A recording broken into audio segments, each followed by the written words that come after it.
শালি, বেশি চিল্লাচিল্লি করবি না। এখন থেকে তুই আমাদের দাসী। তোর শরীরের কত তেজ সেটা না হয় রাতে দেখব। এখন থেকে তুই আমাদের দলের সবাইকে খুশি করবি। কিং কর্তব্য বুমিউট হয়ে সামনে দাঁড়িয়ে আছে ষোড়শী রোজ। মানুষ রূপী অমানুষগুলো লোভাতর দৃষ্টিতে ওর দিকে তাকিয়ে আছে। পাশেই ডেস্কে রোজের বাবা মিল্টন হাত জোড় করে বসে আছে। জাহাজের অবস্থানরত বাকি যাত্রীরাও ভয়ে হাঁটু গেড়ে বসে আছে। কিছুক্ষণ আগে ওসান মাফিয়া দল এই জাহাজটি কবজা করে নিয়েছিল, আর এদের মধ্যে সবচেয়ে শক্তিশালী সদস্য নিকোলাসের অশোভন আচরণের কারণে রোজ অধৈর্য হয়ে চর বসিয়ে দিয়েছিল, আর তাতেই বাধে বিপত্তি। নিকোলাস রোজের চুলের মুঠি ধরে তাকে উপরোক্ত কথাগুলো বলে দলের বাকি সদস্যরাও আনন্দে হইচই করে ওঠে। রোজের বাবা মেয়ের জন্য নিকোলাসের পায়ে ধরে বললেন, দয়া করো বাবা, আমার মেয়েটা ছোট, সে বুঝতে পারেনি তোমরা কারা। দয়া করো আমাদের উপর। রোজ কিছু বুঝে ওঠার আগেই নিকোলাস তার বাবার কপালে বন্দুকের নল ধরে মুচকি হাসল।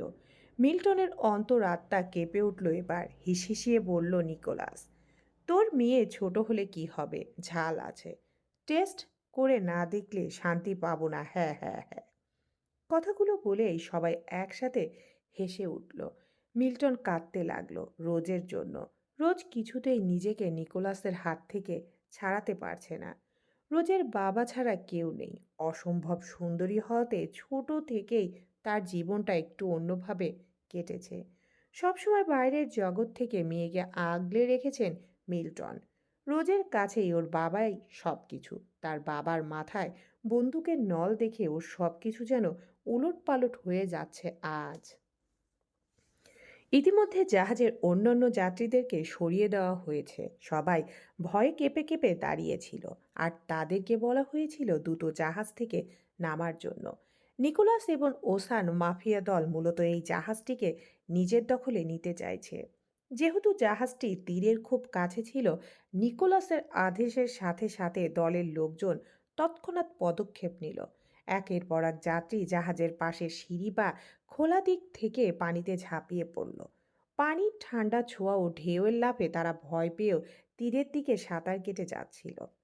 বাকি যাত্রীরা একে অপরের হাত ধরে চিৎকার করতে করতে কুণ্ঠিত হয়ে দ্রুত পাড়ের দিকে এগোচ্ছে। কেউ কেউ লজ্জায়, কেউ ভয়কে নিয়ন্ত্রণ করতে না পেরে, কেউ আবার হঠাৎ সিদ্ধান্তের ভারে হঠাৎ করে লাফিয়ে পড়েছে। এই বিশৃঙ্খলার মধ্যে জাহাজে এখন কেবল রোজ ও মিল্টন রয়ে গেছে। তারা একে অপরের দিকে তাকিয়ে চোখে ভয় ও আতঙ্ক নিয়ে দাঁড়িয়ে আছে। বাতাসে সমুদ্রের গন্ধ, জাহাজের দোলনা আর পানির ঢেউয়ের শব্দ যেন তাদের ভয় আরও তীব্র করেছে। রোজের হৃদয় দ্রুত ধাক্কা খাচ্ছে, শরীর কেঁপে উঠছে। মিল্টনও বুঝতে পারছে পরিস্থিতি নিয়ন্ত্রণের বাইরে। শুধু চোখের পানি চোখের দিকে তাকিয়ে রোজকে শান্ত রাখার চেষ্টা করছে। আমাদের সাথেই কেন করছো এসব? আমার বাবাকে ছেড়ে দিন। রোজের কথায় সবাই বিশ্রীভাবে হেসে উঠল। মিল্টন সামনে সমানে কেঁদে যাচ্ছে, কিন্তু তাতে ওসান মাফিয়া দলের কারো কিছু যায় আসে না। প্রতিদিনই তারা শহরে আসা জাহাজ লুট করে, আর এ শহরের একমাত্র তাস মাফিয়া অ্যাডিয়ান, যার নাম শুনলে মানুষ ভয়ে যেন জ্ঞান হারিয়ে দিতে চায়। অ্যাডিয়ান তার চুল সমুদ্রের ঢেউয়ের মতো নীলাভ সবুজ, হালকা ঝলমলে, যে আলোতে যেন অন্যরকম ছন্দ সৃষ্টি করে। চোখগুলো গভীর সমুদ্রের মতো, শরীর সুগঠিত, চুপচাপ উপস্থিতি কিন্তু প্রভাবশালী। নিকোলাস রোজের কথা শুনে ফের মিল্টনের কপালে বন্দুক ঠেকিয়ে হাসল। একটা কথা বলবি না, বুঝেছিস? মিল্টনের চুল টেনে কাছে এনে রোজের দিকে তাকিয়ে বলল, আমাদের সাথে চুপচাপ যাবি, না গেলে তোর বাবাকে এখানেই সাগরে ফেলে দেব। অ্যাডিয়ান অন্যায়ের শাসক হলেও তার নিজের রাজ্যের কিছু নিয়ম আছে, তাই সে নিয়মের জন্যই রোজের বাবাকে বাঁচিয়ে রেখেছে ওরা। নয়তো অন্য দলের লোকজন হলে এতক্ষণ মিল্টনকে মেরে রোজকে তুলে নিয়ে যেত। মিল্টন শুধু কাঁদছিলেন, রোজ মা, যাস না ওদের সাথে, তোর জীবন নরক হয়ে যাবে। রোজের চোখের পানি জমে উঠল। ওর ভেতরের ভয় গলার কাছে শক্ত হয়ে দাঁড়িয়ে রইল। কিন্তু বাবার মুখটা দেখে ও নিঃশব্দে মাথা নেড়ে দিল, আমি যাব। কথাটুকু বলতে বলতেই কণ্ঠে কাঁপুনি ধরল রোজের। ফর্সা গাল দুটো কাঁদতে কাঁদতে লাল হয়ে গেছে। লোকগুলো যেন বিজয়ের উল্লাসে হাসতে লাগলো। একজন এগিয়ে এসে দড়ি আনলো, কেউ ওর হাত পায়ে চেপে ধরলো, আবার কেউ মুখ বাঁধতে ব্যস্ত হয়ে উঠল। জ্যাক বলল, বসকে নতুন দাসী পাঠানো হবে আজ, আর বস তাকে আমাদের হাতেই তুলে দেবে। রোজ কিছু বলল না। বাবার চোখের দিকে তাকিয়ে শুধু একটাই ভাবনা ঘুরছে ওর মনে, বাবা বেঁচে থাকুক, বাকি সব আমি সহ্য করব। কিন্তু রোজ জানে না সামনে ওর জন্য কি অপেক্ষা করছে। যদি জানতো তাহলে হয়তো কখনো সব সহ্য করে নেওয়ার কথা ভাবতো না। ওদের জাহাজটা অন্য জাহাজের পাশে এসে থামলো। রোজকে ঠেলে টেনে ধাক্কা দিয়ে তুলে দেওয়া হলো। পেছনে মিল্টন চিৎকার করছিল, ওকে কিছু করো না, আমি যা চাইবে দেব, ওকে ছেড়ে দাও। কিন্তু জাহাজ ধীরে ধীরে দূরে সরে গেল। রোজ আর কিছুই শুনতে পেল না। রোজকে একটা পুরনো স্টোর রুমের মতো জায়গায় ঢুকিয়ে তালা দিয়ে বাইরে দাঁড়িয়ে গেল লোকগুলো। এডিয়ান বের হয়ে এলো, শরীরের কালো শার্ট, সমুদ্রের লবণে ভেজা ফ্যাব্রিক্স, চোখ দুটো সমুদ্রের মতো নীল, তবে শোনা যায় ওর চোখের রং বদলায়। সমুদ্রের গভীরতার মতো কি যেন এক অদ্ভুত ছায়া আছে ওর চোখে। নিকোলাস বলল, বস, আজকের টিপে একটু বাড়তি পাওয়া গেছে। একটা মেয়েকে এনেছি, একটু রাগী কিন্তু মারাত্মক সুন্দরী, আপনার কাজে লাগবে। এডিয়ান প্রথমে পাত্তা দিল না, কেবল পাশ কাটিয়ে যাচ্ছিল। হঠাৎ তার দৃষ্টি থমকে গেল। নিচে স্টোর রুমের ছোট্ট কাচের জানালা দিয়ে একটা ম্লান মুখ দেখা যাচ্ছিল। রোজ, হাত বাঁধা কাপা চোখ, লুকানো ভয়, তবুও ভীষণ মোহনীয় লাগছে তাকে। এডিয়ান দরজার সামনে এসে দাঁড়ালো। শ্বাস আটকে গেল যেন। এক মুহূর্ত, দ্বিতীয় মুহূর্ত, তার চোখের রং বদলে গেল। নরম হলো না, বরং আরো গভীর, আরোই অস্থির, আরো বিপজ্জনক। অ্যাডিয়ানের এই অদ্ভুত বিষয়গুলো নিয়ে আগে অনেক কথা হতো, কিন্তু এখন কেউ কিছু বলার সাহস পায় না। একটা সময় ছিল যখন অ্যাডিয়ান নিজেই এই দলের হয়ে কাজ করত, কিন্তু নিজের মেধা ও শ্রম কাজে লাগিয়ে আজ সে নিজেই এই শহরে রাজ করছে। রোজকে দেখার পর রেডিয়ান কিছুটা অবাক হয়েছে, কারণ রোজকে দেখে মনে হচ্ছে ও নাবালিকা। ধীরে বলল সে, এই মেয়েটাকে কেন ধরে এনেছো? নিকোলাস মৃদু হেসে বলল, আপনার জন্য বস। এডিয়ান এবার তীক্ষ্ণ দৃষ্টিতে তাকালো ওর দিকে। এক সেকেন্ড, আর নিকোলাসের হাসি শুকিয়ে বরফ হয়ে গেল। দূর হও। নিকোলাস পিছিয়ে গেল। এডিয়ান দরজার কাছে ঝুঁকে রোজের মুখটা ঠিকভাবে দেখল। সে নিজের ভেতরে গর্জন অনুভব করলো। কেন যেন মনে হলো মেয়েটা পরিচিত, মনে হলো মেয়েটা তার, মনে হলো সমুদ্রের গভীরের কোনো ডাক ওর ভেতরে বাজছে। এডিয়ান জানালার ওপাশের মেয়েটার দিকে তাকিয়ে ধীরে গভীরভাবে বলল, ওর নাম কি? রোজ। রোজ, বিড়বিড়িয়ে বলল এডিয়ান। পর মুহূর্তে ওর মনে হলো এই মেয়েটা ওর ভীষণ আপন। এই মেয়েটা কেবল ওর। সবাইকে জানিয়ে দাও রোজ আমার। আজকের পর কেউ যেন ওর দিকে চোখ তুলে পর্যন্ত তাকায় না।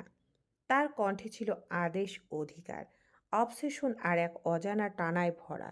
নিকোলাস ঠিক বুঝতে পারল না কিছু। বরাবরই কোনো মেয়ে এনে বসকে দিলে সে কখনো কোনো মেয়ের দিকে সেভাবে খেয়াল করতো না। শেষে গিয়ে সবাই মিলে মেয়েটার সাথে সময় কাটাতো, কিন্তু আজ কি হলো? এই মেয়েটা কি বসের জন্য স্পেশাল কেউ? ভেবে পেল না নিকোলাস। স্টোর রুমের দরজা খোলার শব্দে নড়েচড়ে উঠল রোজ। তীর তীর করে কাঁপতে থাকা ছোট্ট দেহখানি কোনো মতো একটু পাশে সরল। নিজেকে আড়াল করতে চাইল, কিন্তু পারল না। এমনভাবে বাধা হয়েছে যে রোজের পক্ষে নড়াচড়া সম্ভব না। অন্ধকারে রোজ বসে আছে, ভয়ে কাঁপছে। অ্যাডিয়ান ধীরে এগোয়। তার উপস্থিতি এত শক্তিশালী যে রোজ নিজেকে সরাতে পারছে না।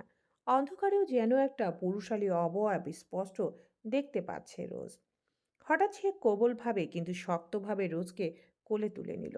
রোজ প্রথমে চমকে ওঠে, চেষ্টা করলো ওর কাছ থেকে সরতে, কিন্তু অ্যাডওয়ানের শক্ত হাতের কাছে রোজের অতটুকু শরীরের নড়াচড়া বিশেষ কিছু করতে পারল না।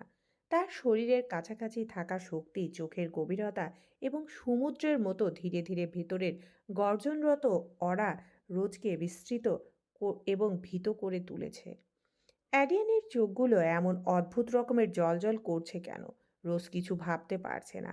মনে হচ্ছে ওই চোখে সম্মোহনীয় শক্তি লুকিয়ে আছে, যার ফলে কোনো কথাই বলতে পারছে না রোজ। অ্যাডিয়ান ধীরে স্টোররুমের দরজা পেছনে রেখে বেডরুমের দিকে এগোয়। রোজ কোলে হালকা কেঁপে ওঠে, কিন্তু পালানোর কোনো উপায় নেই। সমুদ্রের ছায়া ঘর জুড়ে প্রবেশ করেছে, বাতাসে লবণের হালকা শীতলতা বয়ে যাচ্ছে। বেডরুমে পৌঁছানোর পর অ্যাডিয়ান রোজকে কোমলভাবে বিছানার উপর শুইয়ে দিল, তার দৃষ্টি রোজের উপর, তবে সম্পূর্ণ দখলবোধপূর্ণ, আবেগপূর্ণ, রক্ষামূলক। রোজের হৃদয় দ্রুত ধাক্কা খাচ্ছে, শরীর হালকা কাঁপছে। অ্যাডিয়ানের কাছে থাকা, চোখের গভীরতা, শরীরের সংস্পর্শ, সব মিলিয়ে রোজের ভেতরে এক অদ্ভুত উত্তেজনা তৈরি করেছে। অথচ এমনটা হওয়ার কথা নয়। এই মানুষটাকে তীব্র ঘৃণা করা উচিত ওর। কিন্তু অদ্ভুতভাবে এডিয়ানের দিকে আকর্ষিত হচ্ছে রোজ। অ্যাডিয়ান মুচকি হাসলো হঠাৎ। রোজের বুকটা কেমন ধক করে উঠল। রোজের কণ্ঠে কাঁপুনি, কিন্তু চোখে আগ্রহ নিয়ে জিজ্ঞাসা করলো, আপনি আমার সাথে কি করতে যাচ্ছেন? অ্যাডিয়ান অ্যাডিয়ান ধীরে এগিয়ে এলো, এক হাত দিয়ে রোজের চুলের একখণ্ড ধরল। ব্যথায় মৃদু শব্দ করে উঠল মেয়েটা। অ্যাডিয়ান শান্ত স্বরে বলল, কিছু না, কিন্তু অনেক কিছু। আমি শুধু দেখব তুমি কেমন, আর তুমি আমাকে দেখবে। এতক্ষণে যেন রোজের হুঁশ ফিরল। বাবার কথা মনে পড়তেই মনটা বিষিয়ে গেল। অ্যাডিয়ান এর মধ্যে রোজের হাত পায়ের বাঁধন খুলে দিয়েছে। আপনি আপনি অ্যাডিয়ান কার্টার। আপনি তাহলে এইসব কিছু করিয়েছেন? রোজের চোখে মুখে শক্ত হয়ে উঠেছে, ঘৃণায় চোখ মুখ কুঁচকে ফেলল মেয়েটা। অ্যাডিয়ান শান্তভাবে রোজের পাশে বসে বলল, তুমি জানো রোজ, তুমি আমার জন্য স্পেশাল। কিন্তু কেন স্পেশাল সেটা আমি জানি না। তুমি কি জানো? নাকি আমার মতো তুমিও জানো না? রোজ মেজাজ হারালো এবার। অ্যাডিয়ানকে ধাক্কা দিয়ে দূরে সরিয়ে দিয়ে দৌড়ে পালাতে চাইল সে। কিন্তু অ্যাডিয়ান যেন সেকেন্ডের থেকেও কম সময় ধরে ফেলল রোজকে। মেয়েটা ভয় পেল এবার। অ্যাডিয়ানের গতিবেগ মোটেও স্বাভাবিক নয়। If you try to escape a second time, I will fuck you, Rose, and I will handle you very roughly, so badly that you won't even be able to work.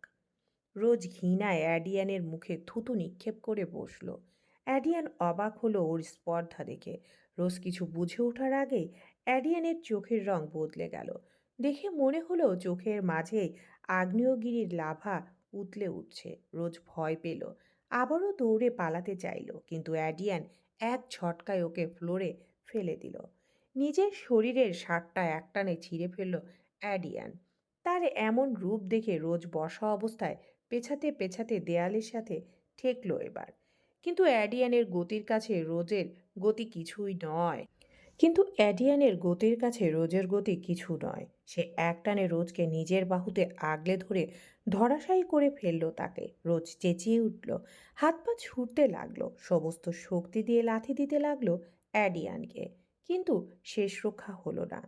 ফ্লোরে রোজের কুমারিত্ব হারানোর চিহ্ন পড়ে রইল কেবল, ছোপ ছোপ রক্তের দাগ। রোজ জ্ঞান হারানোর পর শান্ত হলো অ্যাডিয়ান, কিন্তু মাত্র কি করলো ভেবে রাগে মেঝেতে ঘুষি মেরে বসলো অ্যাডিয়ান।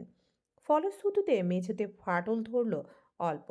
অ্যাডিয়ানের ভাবনা প্রসারিত হলো। ৩৫ বছর নিজেকে সামলে রেখেছে, অথচ আজ আজ এতটুকু একটা মেয়েকে দেখে কেন দুর্বল হলো গেল মাফিয়া অ্যাডিয়ান কার্টার। ভেলোরাম শহরটা সমুদ্রের তীরে অবস্থিত হলেও এখানকার ব্যবসা বাণিজ্য খুব রমরমা। সমুদ্রের অন্যতম কারণ এখানকার সামুদ্রিক মাছগুলো স্পেশাল, যেগুলো সচরাচর কোথাও পাওয়া যায় না। এখানে রয়েছে সমুদ্রের ধারে ঘেরা পাথরের রাস্তা, ছোট্ট ঘর আর বন্দর। শহরের স্থাপত্য পুরনো পাথর এবং কংক্রিটে মিশ্রিত। শহরের মাঝখানে প্রদীপগুলো ঝলমল করে, রাতের আকাশে সমুদ্রের নোনা গন্ধ ভেসে আসে। বন্দরটা শহরের প্রাণ, সেখান থেকে জাহাজ আসে, জাহাজ যায়। শহরের মানুষেরা চুপচাপ, কারণ এডিয়ান এবং তার মাফিয়া দলের নাম শুনলেই সবাই ভয় পায়। ভেলমার হলো একসাথে সৌন্দর্য, রহস্য, আতঙ্কের এক জায়গা। অ্যাডিয়ান প্যালেসের মাস্টার বেডরুমের বারান্দায় দাঁড়িয়ে আছে, বিছানায় শুয়ে আছে রোজ, তবে জ্ঞান ফেরেনি এখনো। অ্যাডিয়ান এতক্ষণ রোজের সাথেই ছিল, কিন্তু ওরা আশেপাশে থাকলে অ্যাডিয়ানের মাঝে অদ্ভুত প্রতিক্রিয়া সৃষ্টি হয়। বারবার চোখের রং বদলে যায়, শরীরের চামড়ার রঙও কেমন হয়ে যায়। আর এইসব কিছু নিয়ে ভীষণ চিন্তায় আছে অ্যাডিয়ান। রোজকে এই প্রশ্নের উত্তর হাতড়ে মরছে সে। অ্যাডিয়ানের সামনে সমুদ্র, বাতাসে নোনা পানির গন্ধ, ওর চুলগুলো কাঁধের সমান উন্মুক্ত, শরীরে চাঁদের আলোয় চকচক করছে। শরীরের প্রতিটি লাইন, শক্তি, ছায়া সবই রাতের আলোতে ফুটে উঠেছে। সমুদ্র শান্ত মনে হলেও অ্যাডিয়ানের মন অস্থির হয়ে গেছে। হঠাৎ তার ভেতরের উত্তেজনা সমুদ্রকে স্পর্শ করলো। ঢেউ উঠতে লাগলো, বাতাস বেগ বাড়লো, সমুদ্র যেন তার মতো উত্তেজিত হয়ে উঠল। হালকা ঝড় বয়ে যাচ্ছে আকাশে, মেঘ জমেছে, পানি ঝাঁপিয়ে আসছে। অ্যাডিয়ান জানে কেন এমন হচ্ছে। প্রতিবারই এমন হয়। ওর মন অস্থির হলে সমুদ্র অস্থির হয়ে ওঠে। আকাশের দিকে তাকিয়ে দীর্ঘশ্বাস ফেলল সে। এত বড় শহরে যতই প্রতিপত্তি থাকুক, তার দিন শেষে ওর জীবনটা আলাদা। একাকিত্বের থেকেও রহস্য বেশি ওর জীবনে। তার মধ্যে আবার এই অপরিচিত মেয়েটি এলো, রোজ। নামের মতোই সুন্দর মেয়েটি। অ্যাডিয়ানের যৌবন শুরু হওয়ার পর থেকে অনেক মেয়ে ওর কাছাকাছি এসেছে, কিন্তু কাউকে স্পর্শ করে কখনো কিছু অনুভব করতে পারতো না ও। মনে হতো ওর মাঝে হয়তো এসব নেই। একটা সময় এসব নিয়ে ভাবতে ভাবতে বিরক্ত হয়ে আর ভাবেনি। কারণ যৌবনে পদার্পণ করার পরেই ওর জীবনটা বদলে যায়। ছোট থেকে যতটুকু অলৌকিক শক্তি ওর ভেতরে ছিল, পূর্ণবয়স হতে তা হাজার গুণ বৃদ্ধি পেল। আর তাতেই যেন সোনায় সোহাগা হয়ে উঠল অ্যাডিয়ানের জীবন। জলে স্থলে তার আধিপত্যর লড়াই শুরু হলো। আর শেষে বিজয়ী হলো সে। তারপর থেকেই এই ভেলমার শহরের সবই মাফিয়া কিং অ্যাডিয়ান কার্টার। জ্ঞান ফিরতেই নিজের পরিণতি দেখে হু হু করে কেঁদে উঠল রোজ। কখনো ভাবতে পারেনি তার জীবনটা এভাবে মুহূর্তে এলোমেলো হয়ে যাবে। কিন্তু আজ তাই হলো। মানুষ যা কখনো কল্পনাতেও ভাবে না, জীবন ঠিক সেখানেই আঘাত হানে। রোজ ফুপিয়ে ফুপিয়ে কাঁদছে। নিজের প্রতি একরাশ ঘৃণা জমে গেছে তার ভেতর। শরীরের দিকে তাকালেই দম বন্ধ হয়ে আসে। একজন মাফিয়ার নোংরা স্পর্শ লেগেছে তার শরীরে, যার প্রমাণস্বরূপ শরীরের বিভিন্ন জায়গায় ক্ষত সৃষ্টি হয়েছে। নিজের প্রতি ঘৃণা আর অসহায়তা সব মিলিয়ে শরীরটা যেন নিজেরই মনে হচ্ছে না রোজের। বাবার মুখটা বারবার সামনে ভেসে উঠছে, আর সেই ছবিতে রোজের বুক ফেটে কান্না আসছে। কি হবে এই জীবন রেখে? মনে এই প্রশ্নটা প্রতিধ্বনিত তুলল। রোজ চারপাশে তাকালো, কোথাও কোনো ধারালো জিনিস আছে কিনা খুঁজতে লাগলো। আজকে হয় অ্যাডিয়ানকে মারবে, নয়তো নিজে মরবে, এটাই সিদ্ধান্ত নিয়েছে সে। কিন্তু দুর্ভাগ্যবশত ঘরের প্রতিটি কোণ খুঁজেও কোনো অস্ত্র পাওয়া গেল না। এ যেন ভাগ্যও তাকে হার মানাতে চায় না, আবার বাঁচতেও চায় না। দুইয়ের মাঝামাঝি এক যন্ত্রণার ফাঁদে আটকে রয়েছে। রোজ হঠাৎ সাগরের পানির নাজুক শব্দ শুনতে পেল। ধীরে ধীরে বিছানা থেকে উঠে দাঁড়ালো। চোখে অন্ধকার হলেও কানে সেই ঢেউয়ের মৃদু স্পন্দন স্পষ্ট। বিছানা থেকে উঠে ধাপে ধাপে বারান্দার দিকে এগুতে লাগলো রোজ। কিছুটা এগোতেই দেখলো প্যালেসের পাশেই সমুদ্র, যেন তার ঠিক সামনে বিস্তৃত। রোজ হতবাক। কেন এই অদ্ভুত সীমানায় এই প্যালেস? এ বিষয়ে তার কোনো ধারণাই নেই, কিন্তু আপাতত এসব না ভেবে মনে সাহস জাগালো। তার দৃষ্টিটা বারান্দার দিকেই রেখে এগোতে লাগলো। পায়ের নিচে বারান্দার ঠান্ডা পাথর, বাতাসে নোনা, সাগরের গন্ধ, সব মিলিয়ে এক অজানা রহস্যময় অনুভূতি। সমুদ্রের দিকে তাকিয়ে রোজ ভাবলো, তাহলে ডুবেই আত্মহত্যা করবে সে। এক পা করে সামনে এগোতেই এডিয়ানকে দেখতে পেল সে। চমকালো রোজ, সাথে রাগে দুঃখে মেজাজ হারালো। রোজ, এভাবে তাকিয়ে আছো কেন? অ্যাডিয়ানের শান্ত কণ্ঠ আর কিছু না জানার ভান রোজকে আরো রাগিয়ে তুলল। সে অ্যাডিয়ানের দিকে এগিয়ে গেল এবং ওর গলা টিপে ধরল। শরীরের যত শক্তি আছে সবটুকু দিয়ে চাপ প্রয়োগ করতে থাকলো রোজ। কিন্তু অ্যাডিয়ানের অ্যাডিয়ান ভাবলেশহীন দৃষ্টিতে তাকিয়ে আছে কেবল। রোজের মতিগতি বুঝতে বাকি নেই ওর, কিন্তু মেয়েটার উপর মায়া হলো তার। তাই কিছু না বলে চুপ করে রইল। ততক্ষণে রোজ হাল ছেড়ে দিয়ে হু হু করে কেঁদে উঠল। কি আপদ এটা, মরছে না কেন? রোজের দুঃখের কথা শুনে এডিয়ান মাঝে কোনো পরিবর্তন দেখা গেল না। সে আগের মতো শান্ত ভঙ্গিতে বলল, মরার জন্য যতটা শক্তি দরকার ততটুকু শক্তি তোমার শরীরে নেই। রোজ আশেপাশে তাকালো। আজ যেভাবেই হোক এই কুলাঙ্গার অসভ্য মাফিয়াকে খুন করতেই হবে। যেই ভাবা সেই কাজ। সামনে সমুদ্র। মারলে একা মরবো কেন? এই অশ্লীল ব্যক্তিকে সাথে নিয়েই মরবো। আপদটা মরলে শহরটাও হাঁপ ছেড়ে বাঁচবে। কি ভাবছো? এরিয়ান জিজ্ঞাসা করলো। রোজ কিছু বলল না। এক লাফে ঝাঁপিয়ে পড়ল বারান্দার উপরে, যেখানে সমুদ্র। কিন্তু এডিয়ানকে সাথে নেওয়া হলো না তার, কারণ রোজ লাফিয়ে পড়ার সময় ওকে ধরে সাথে ফেলতে চেয়েছিল, কিন্তু কপাল এতটাই খারাপ রোজের যে এডিয়ান তখনই পাশে সরে দাঁড়িয়েছিল। এদিকে এডিয়ান কিছু বোঝার আগেই রোজ পড়ে গেল। কি হলো তাও বুঝতে পারলো না, কিন্তু এডিয়ান এতটুকু ভালো করে বুঝতে পেরেছে রোজকে পানি থেকে না তুললে সে মারা যাবে, আর রোজকে সে মরতে দিতে পারবে না। তাই এডিয়ানও তৎক্ষণাৎ পানিতে ঝাঁপিয়ে পড়ল। রোজ পানিতে পড়ে যেতেই অল্প সময়ের মধ্যে ঢেউ তাকে তলিয়ে নিতে শুরু করলো। বরফ ঠান্ডা পানিতে শ্বাস বন্ধ হয়ে আসছে। চোখ জ্বালা করছে, শরীর ছটফট করলেও নিজের ওজনেই ডুবে যাচ্ছে সে। দূর থেকে প্যালেসের আলো ক্ষীণ হয়ে আসছে। মনে হচ্ছে জীবনটা এভাবেই মিলিয়ে যাবে। কিন্তু ঠিক তখনই গভীর অন্ধকারের এক শক্তিশালী ছায়া পানির বুকে চিরে নেমে এলো। অ্যাডিয়ান। মানুষের গতি মানুষের গতিতে নয়, অমানুষিক দ্রুততায়। ঠান্ডা পানি যেন তার কিছুই করতে পারল না। অন্ধকারের নিচে তার চোখ দুটা অদ্ভুতভাবে জ্বলে উঠল, নীল, গাঢ় নীল, যেন সমুদ্রের হৃদয়ের মতো। কয়েক সেকেন্ডের মাঝেই যে রোজকে জাপটে ধরল কোমর থেকে। রোজ তখন অবচেতন হওয়ার পথে। দূর থেকে শুধু অনুভব করছে কারো শক্ত বাহু তাকে জড়িয়ে তুলেছে। ঢেউ যতই আছড়ে পড়ুক এডিয়ানের উপর কোনো প্রভাব পড়ছে না, যেন পানি তাকে স্পর্শ করতেই ভয় পাচ্ছে। একটা লাফে সে রোজকে বুকের সাথে চেপে শক্ত করে উপরে ভেসে উঠল। পানির ঝাপটা ঝাপটাতে উপরে উঠে যখন বাতাসে এলো, রোজের মাথা তার কাঁধে রেখে নিথর হয়ে পড়ল। অ্যাডিয়ানের নিঃশ্বাস অস্থির হয়ে গেল। কেন? কেন এই মেয়েটাকে মরতে দেখলে তার ভেতর এমন অস্থিরতা জাগে? ও যে জীবনে কখনো কারো জন্য এক ফোঁটা টান অনুভব করেনি। বারান্দার দিকে উঠে আসতে আসতে অ্যাডিয়ান নিজের হাতের দিকে তাকালো। তার বাহুর শিরাগুলো অস্বাভাবিক নীলচে জ্বলে উঠেছে। সমুদ্রের সঙ্গে তার সংযোগ অতিরিক্ত সক্রিয় হয়ে গেছে। রোজকে বাঁচাতে গিয়ে তার ক্ষমতা যেন সামলানোই যাচ্ছে না।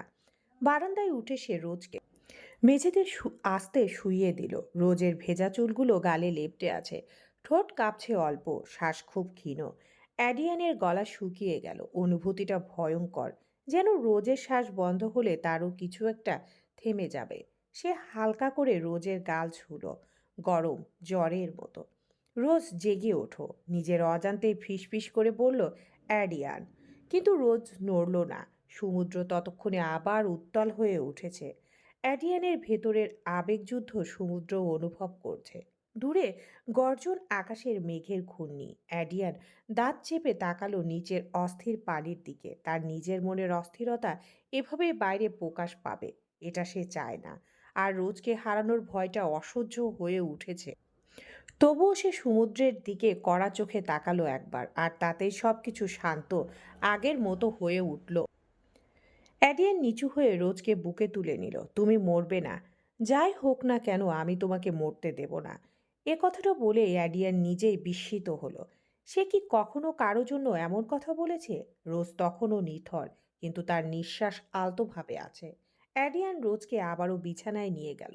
ভেজা কাপড় বদলে দিয়ে নিজের পোশাক পরালো তাকে। তারপর গরম কাপড়ে চুল মুছিয়ে দিল, চাদর দিয়ে ঢেকে দিল। বাইরের সমুদ্র গর্জে যাচ্ছে, আর ঘরের ভেতর দুজনের দম একসাথে চলছে, যেন অদ্ভুত সংযোগে বাঁধা। অ্যাডিয়ান জানে না কেন এমন হলো, কিন্তু একটা কথা নিশ্চিত, রোজ তার জীবনে এসেছে ঝড়ের মতো, আর তাকে সম্পূর্ণ বদলে দেবে। চলবে ইনশাআল্লাহ।